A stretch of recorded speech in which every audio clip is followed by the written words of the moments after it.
OIB TV, uma realização da Ordem dos Economistas do Brasil.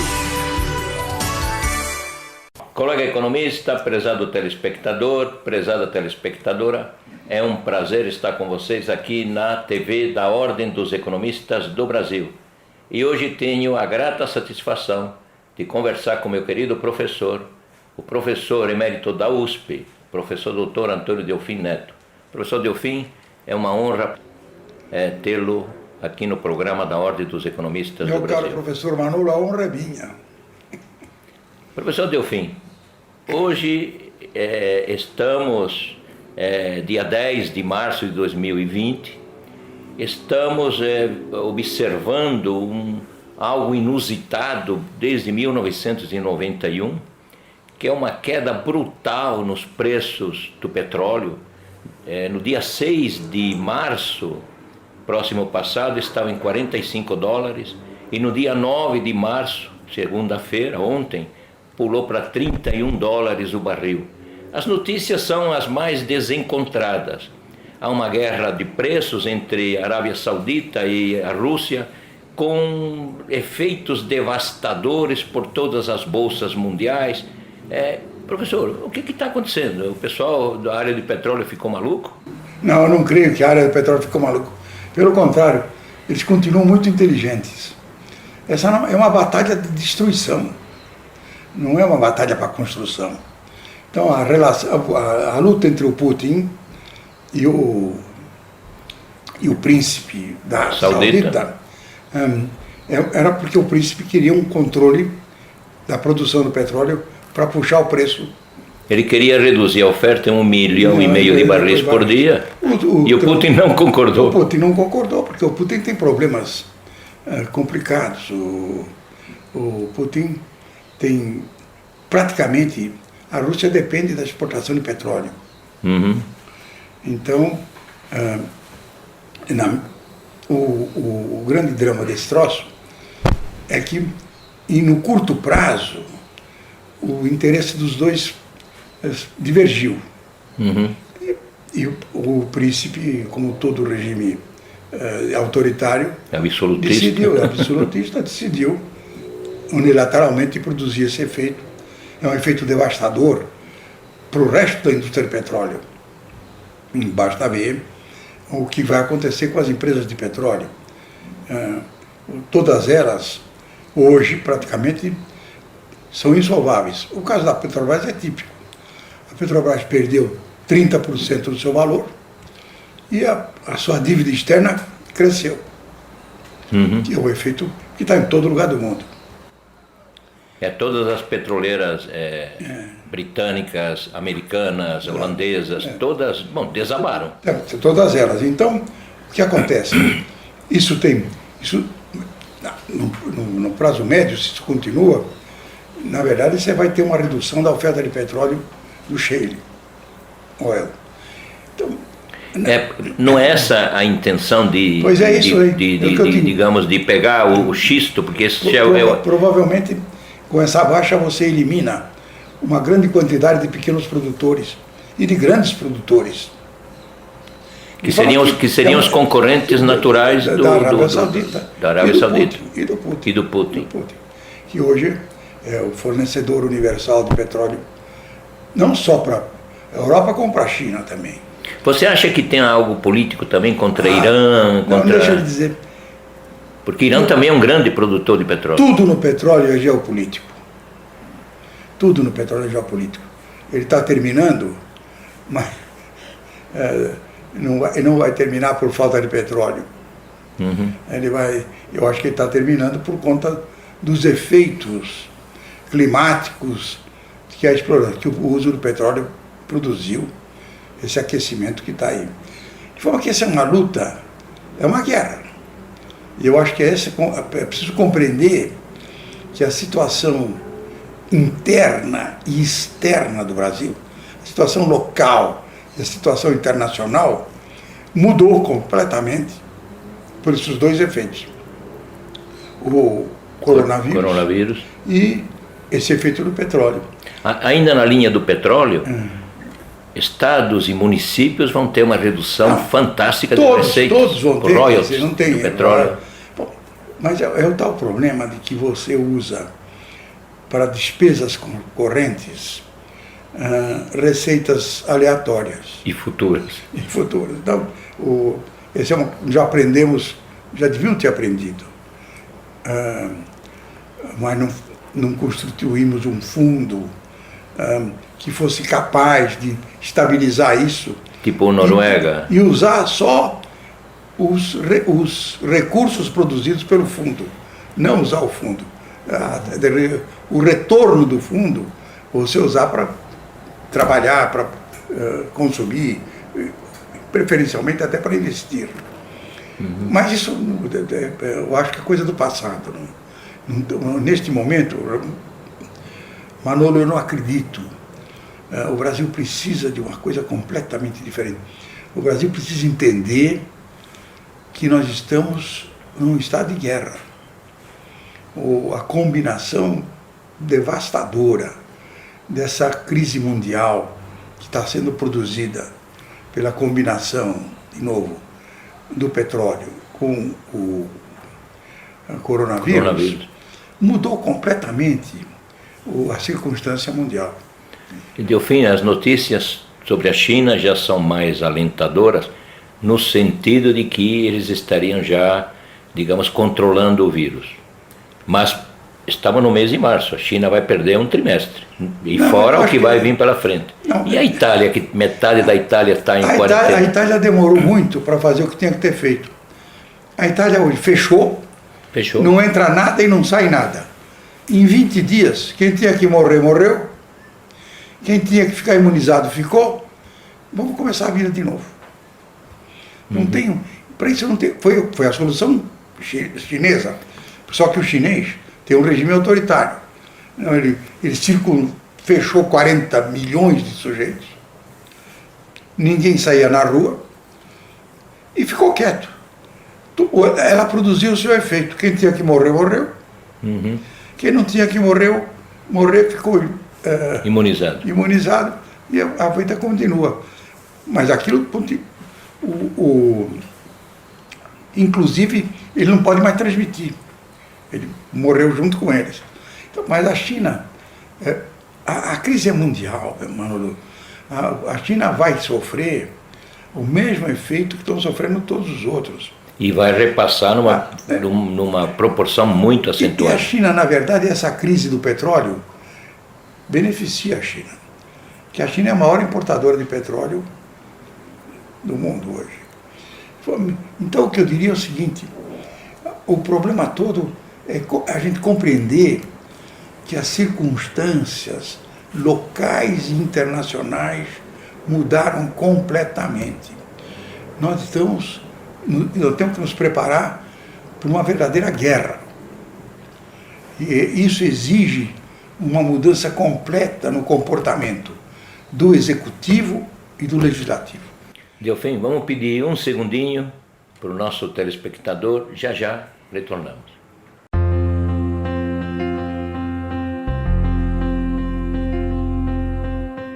CG Consignado é uma consultora de crédito para aposentados, pensionistas e servidores públicos, além das Forças Armadas. Em parceria com vários bancos, você tem mais oportunidades de negociar. O crédito consignado tem prazos de até 96 meses, com todos os bancos conveniados. Venha para a CG, você também. As melhores taxas. Ligue.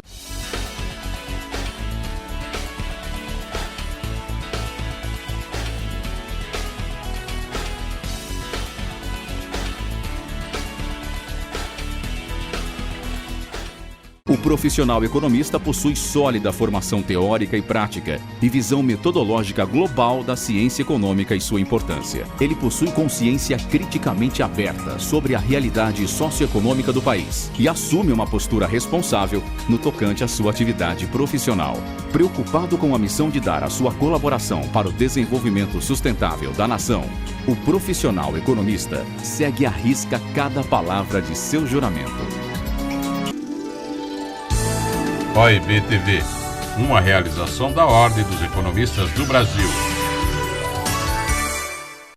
Colega economista, prezado telespectador, prezada telespectadora, é um prazer tê-los aqui na Ordem dos Economistas do Brasil, a TV da Ordem dos Economistas do Brasil. E estou conversando com meu querido professor, o professor emérito da USP, professor Dr. Antônio Delfim Neto, que está conversando conosco sobre os efeitos do coronavírus nas economias mundiais e brasileira e também nessa guerra de preços nos países produtores de petróleo. Professor Delfim, o senhor estava colocando que estamos num período de guerra muito intenso e que tem que haver uma mudança de comportamento entre o executivo e o legislativo. Dentro dessa linha de pensamento que o senhor vai expor, eu vou colocar um ingrediente que vem a ser, um ingrediente econômico, que vem a ser o seguinte. Do ponto de vista da eficiência da taxa de retorno do capital, da eficiência marginal do capital, segundo Keynes, sempre que a taxa de juros diminui, novos projetos se tornam rentáveis, que antes não eram a essas taxas de juros, mas agora eles se tornam rentáveis. As perspectivas agora da economia brasileira, face a esses problemas mundiais, estão colocando projeções menores para o crescimento em 2020. Já o relatório Focus nos colocou um número de 1,99%, se abaixo de 2%. E é provável e muito possível que esse número caia ainda mais. O que está faltando para esse empreendedor, esse investidor racional agir no sentido de investir na economia brasileira? Na verdade, por ordem política na economia brasileira. Primeiro, o executivo. O Bolsonaro tem que se convencer de que ele foi eleito por uma 39% apenas dos eleitores possíveis. Ele teve 57 milhões de votos, os eleitores que podiam votar 147 milhões. Uhum. Portanto, ele não foi a maioria. É a maioria dos que votaram, mas não da sociedade. E segundo, o partido dele, antes dele destruir o partido, PSL. O PSL, não tinha conseguido 10% do Congresso.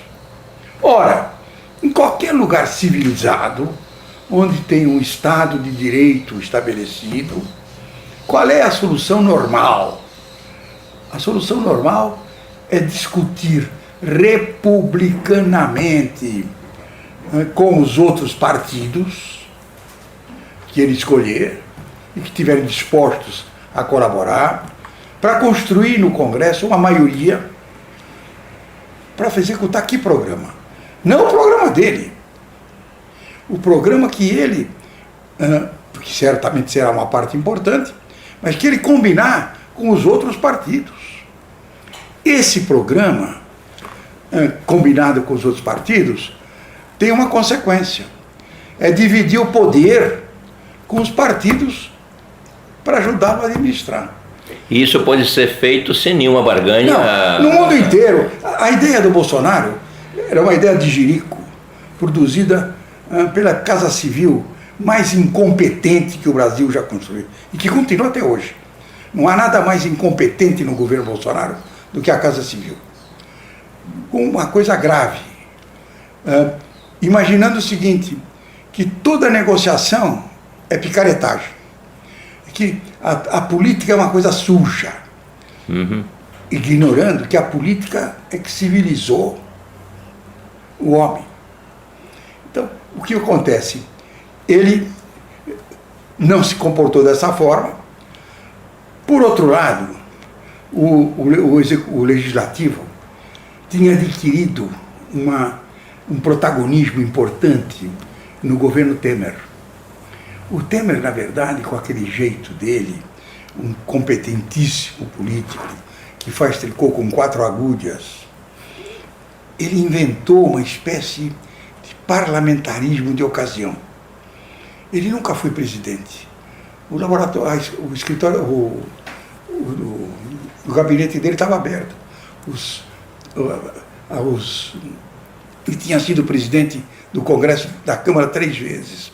Então, discutia, montou um sistema que conseguiu fazer coisas absolutamente inacreditáveis. A lei do teto de gastos. Só não aprovou a reforma da Previdência por causa que o Janot, É verdade. que era um bêbado, hoje todo mundo sabe quem é, queria se aposentar antes de sair. É verdade. Então, é preciso o que agora?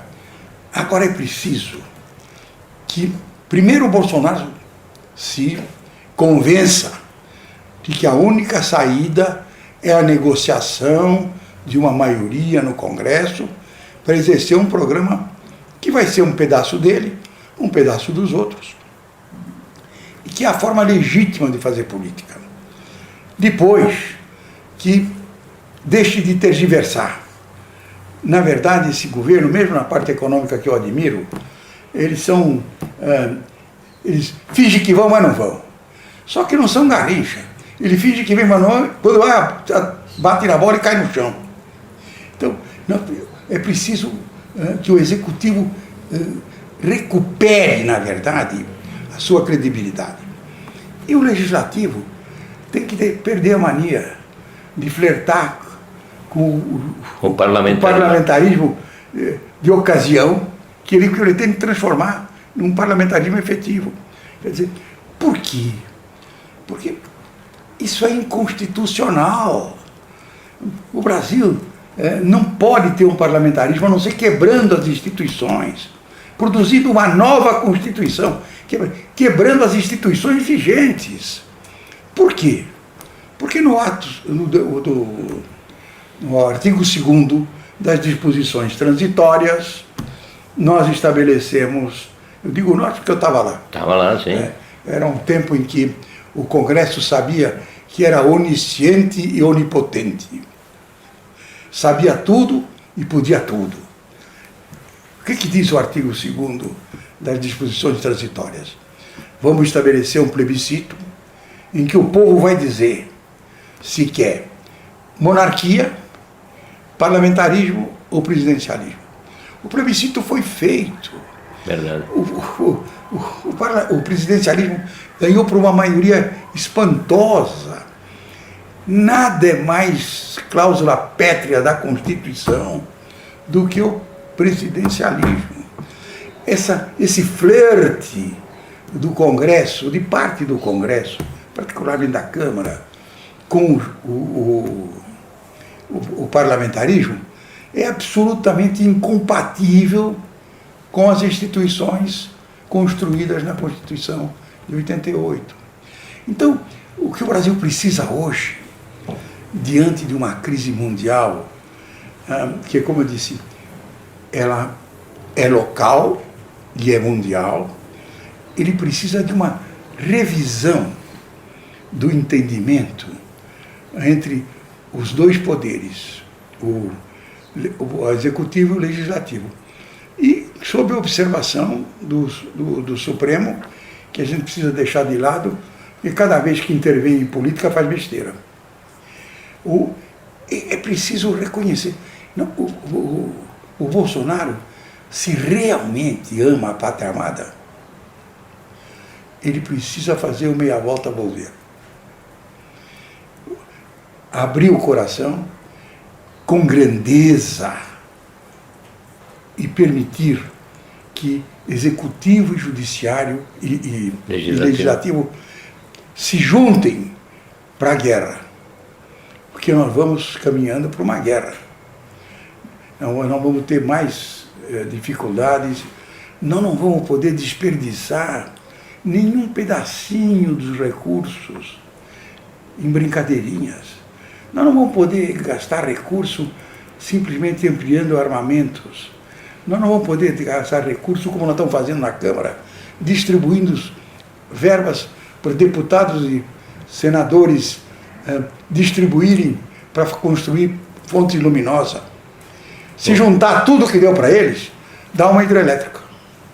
Quer dizer, o que nós precisamos é ter consciência de que os limites são muito duros e que você precisa, na verdade, ter uma capacidade muito grande, primeiro, de dar assistência àqueles que estão sofrendo mais. A prioridade para o desempregado, para a Bolsa Família. E o que sobrar ser aplicado da forma mais eficientemente possível em projetos de infraestrutura, que são eles que produzem o aumento da produtividade da economia. Não tem como aumentar a produtividade da economia a não ser aumentando a quantidade do estoque de capital e da qualidade do capital posto à disposição de cada trabalhador. E vamos incluir também as inovações nesse sentido. É que o novo capital traz consigo as inovações.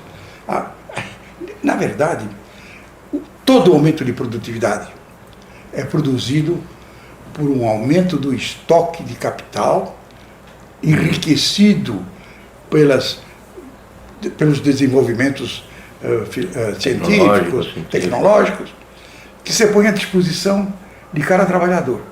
Isso implica no seguinte: eu melhoro a tecnologia incorporada ao capital, tenho que melhorar a educação incorporada ao trabalhador para operar essa tecnologia. Eu vivi 4 anos numa oficina mecânica do DR e eu aprendi que a capacidade do trabalhador brasileiro, eu vi quando chegar o primeiro torno numérico, era uma coisa nova. Os pobrezinhos que estavam lá mal eram capazes de ler. Em 2 meses dominaram toda a tecnologia. Aprender fazendo, né? Aprender fazendo.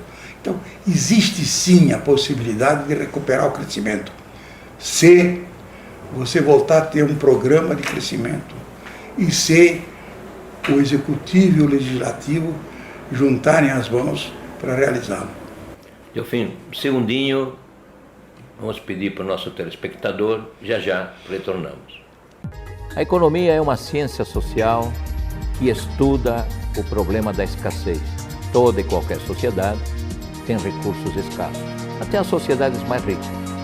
Sempre haverá problemas de escassez de recursos. E este é o centro do estudo da economia. Temos 3 problemas fundamentais: o que produzir, o como produzir e para quem produzir. E são esses 3 problemas fundamentais o objeto de todo o estudo da ciência econômica. Fiz o curso de economia por acreditar que estaria melhor preparado para olhar o passado, o presente e o futuro.